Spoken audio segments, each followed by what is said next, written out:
Pemirsa, KPU Provinsi DKI Jakarta membuka masa pengajuan perbaikan dokumen persyaratan bakal pasangan calon sejak 3 Juni hingga 7 Juni 2024 lalu.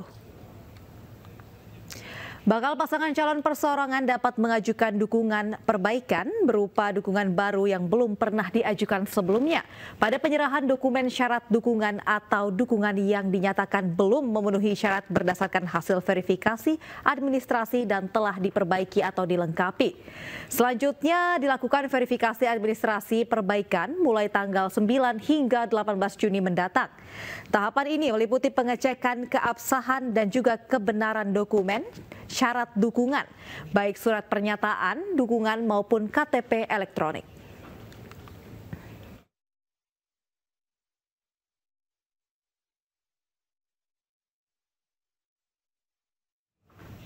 Dan pemirsa, untuk membahas lebih dalam terkait tahapan Pilkada 2024 khususnya di Jakarta, telah bergabung bersama kami di studio ada Komisioner KPU di Jakarta, ada Astri Megatari. Selamat siang Mbak Astri. Selamat siang, Aulia. Ya, Mbak Astri, ini tahapan Pilkada serentak khususnya di DKI Jakarta ini kan sudah mulai dilakukan. Nah, saat ini apa sih Mbak tahapan yang sedang berlangsung?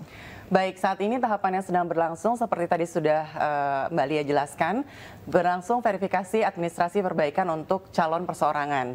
Jadi Vermin perbaikan ini akan dilangsungkan mulai tanggal 9 Juni hingga tanggal 18 Juni. Kemudian saat ini juga sedang ada persiapan bagi kami untuk pemutahiran data pemilih.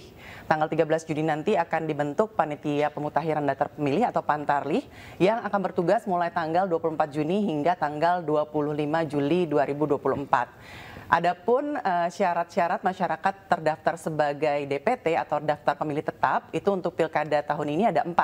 Yang pertama WNI sudah berusia 17 tahun atau sudah atau pernah kawin.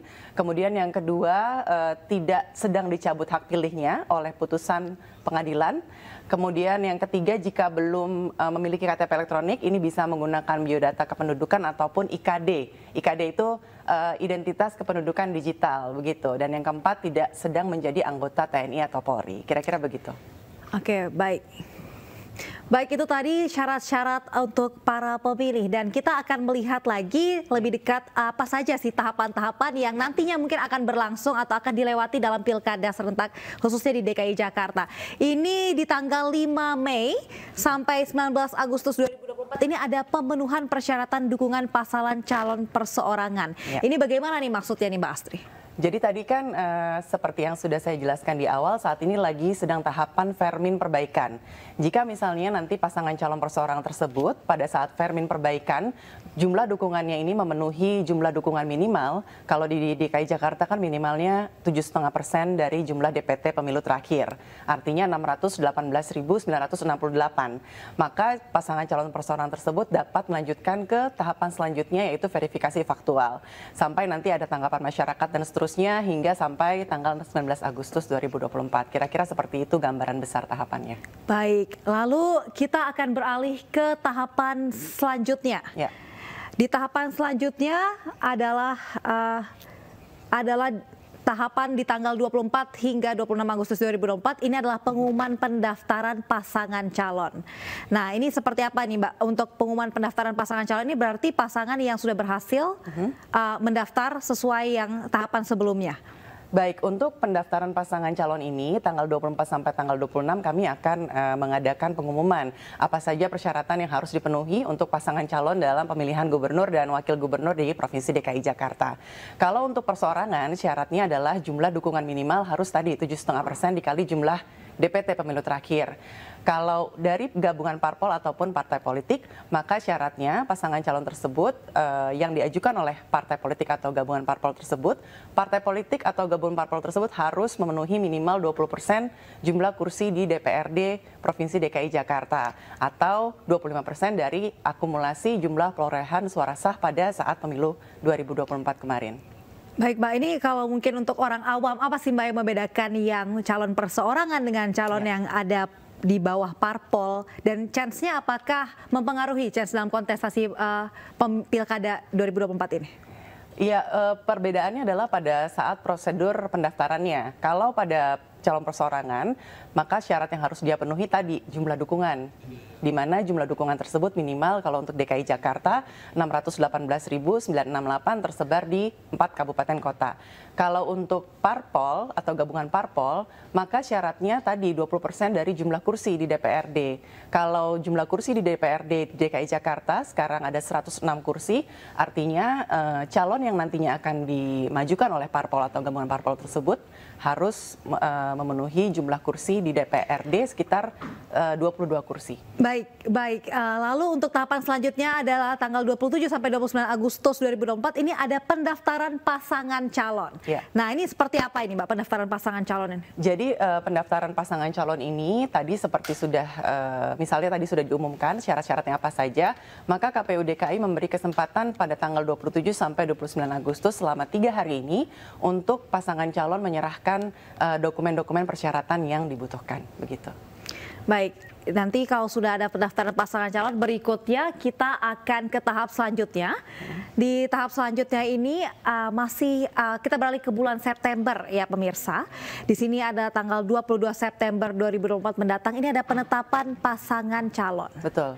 Ini berarti nanti pasangan calon yang akan berkontestasi secara resmi di Pilkada 2024. Apakah begitu? Betul. Jadi nanti setelah seluruh dokumen diterima, kami teliti persyaratan administrasi dan kelengkapannya. Kemudian ada beberapa tahapan juga yang kami jalankan untuk proses pendaftaran tersebut. Jika sudah memenuhi persyaratan, maka kami tetapkan pasangan calon sebagai pasangan calon untuk pemilihan gubernur dan wakil gubernur DKI Jakarta. Baik, ini yang mungkin dinanti-nanti oleh pemirsa untuk masyarakat Indonesia khususnya karena ini pilkada serentak pertama. Nah, ini adalah pelaksanaan kampanye di mana para calon nanti yang sudah terdaftar ini akan berlomba-lomba untuk menarik hati masyarakat. Nah, kira-kira apa nih Mbak rambu-rambu untuk pelaksanaan kampanye ini yang harus ditaati oleh para calon nanti yang sudah terdaftar atau bisa dipilih? Ya, untuk rambu-rambu pelaksanaan kampanye pastinya sama seperti pemilu kemarin atau pilkada kemarin karena undang-undangnya belum berubah ya antara pilkada tahun 2020 yang terakhir dengan pilkada tahun 2024 ini. Namun untuk metode kampanyenya itu ada berbagai jenis. Ada misalnya kampanye tatap muka, kemudian penyebaran bahan kampanye, kampanye melalui media sosial atau media daring, kemudian iklan, lalu juga bisa juga debat. Nah, kalau untuk debat, untuk pilkada kali ini, kalau pilpres kemarin ada 5 kali, maka untuk pilkada ada 3 kali pelaksanaan debat di masa kampanye ini. Baik, itu yang nanti juga akan dinanti-nantikan oleh para masyarakat ya, debat untuk para calon yang akan berkontestasi. Dan di tanggal 27 November 2024 adalah hari yang dinanti-nanti atau hari pemungutan suara. Nah, untuk masyarakat khususnya di DKI Jakarta ini yang nantinya akan ikut memilih, ini apa saja yang harus diperhatikan, Mbak? Baik, jadi hari pemungutan suara di tanggal 27 November 2024 jatuh pada hari Rabu. Dan TPS itu dibuka mulai pukul 7 sampai pukul 13 waktu Indonesia Barat. Jadi pastikan para pemilih datang di rentang waktu tersebut. Kemudian tentunya persyaratan yang paling penting adalah membawa identitas, yaitu bisa berupa KTP elektronik, ataupun kalau misalnya belum memiliki KTP elektronik bisa membawa biodata kependudukan, KK, ataupun IKD, identitas kependudukan digital. Dan untuk pilkada pada 2024 ini ketentuannya dalam satu TPS akan ada 600 orang pemilih maksimal di satu TPS. Berbeda dengan pada saat pemilu kemarin yang maksimalnya 300 pemilih. Kemudian pemilih juga nantinya akan menerima satu surat suara saja, begitu, yang nanti isinya adalah berupa foto, nama, dan nomor urut dari pasangan calon yang akan bertanding di pilkada serentak nanti. Baik, terima kasih Mbak Astin, dan ini adalah mungkin tahapan terakhir yaitu tanggal 27 November hingga 16 Desember 2024 adalah penghitungan suara dan rekapitulasi hasil penghitungan suara. Nah, ini biasanya yang paling sensitif karena mungkin nanti akan ada sengketa atau mungkin selisih suara dan segala indikasi kecurangan yang biasa terjadi seperti pada pilkada. Nah, seperti pada pemilu, mohon maaf. Lalu ini bagaimana untuk menghilangkan indikasi kecurangan ini atau meminimalisir, atau nanti jika memang terjadi apa langkah yang akan dilakukan? Baik, rekapitulasi hasil penghitungan suara ini kan dilakukan secara berjenjang, mulai dari kecamatan, kemudian kota, sampai kepada provinsi. Setiap pasangan calon kami berikan kesempatan untuk menugaskan saksi pada saat proses rekapitulasi. Saksi tersebut bisa mengawasi jalannya hasil rekapitulasi. Dan jika misalnya ada keberatan, maka keberatan itu bisa disampaikan pada saat proses rekapitulasi, disaksikan oleh saksi yang lain dan juga ada Panwas. Kalau misalnya di Kecamatan Panwascam, di kota ada Bawaslu tingkat kota dan nanti di provinsi ada Bawaslu tingkat provinsi. Jadi proses rekapitulasi berjenjang ini memang salah satu prosedur yang bisa meminimalisir terjadinya misalnya ada sengketa-sengketa terkait dengan proses ataupun terkait dengan perselisihan hasil. Jika memang misalnya nanti ada perselisihan hasil pemilu yang harus, pilkada yang nanti harus diselesaikan, itu bisa diajukan kepada Mahkamah Konstitusi, seperti itu. Baik, terima kasih banyak Komisioner KPU Jakarta Astri Megatri sudah bergabung bersama kami di Kawal Pilkada. Dan nanti pada saat masyarakat ingin melakukan pemilihan atau mungkin memantau terkait pilkada ini, adakah mungkin website atau situs yang bisa dikunjungi untuk mengetahui informasi lebih lanjut? Ya, untuk pemantau pilkada itu bisa mendaftarkan lembaganya ke KPU Provinsi DKI Jakarta. Ada beberapa syarat dan dokumen yang harus dipenuhi, tapi pendaftaran sudah mulai dibuka sampai tanggal 16 November 2024. Jadi nanti langsung saja datang langsung ke Helpdesk KPU DKI Jakarta. Baik, terima kasih Mbak Astri Megatari. Ya. Semoga sehat selalu. Terima kasih.